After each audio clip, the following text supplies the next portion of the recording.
Boa tarde, aqui Manuel Luiz Alberto, eu estou na cidade de Chimoio, no bairro Nhamaonha, aqui na montanha Cabeça de Velho.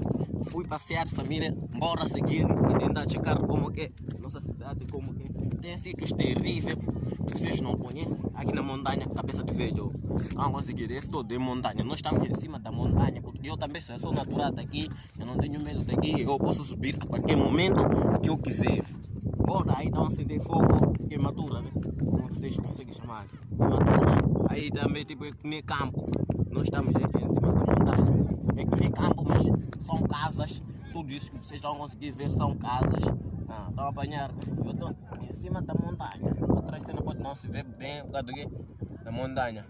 Aí boa, tem boas casas, tem o que, full de cenas aqui em cima da montanha. Epa, aqui né, nós subimos.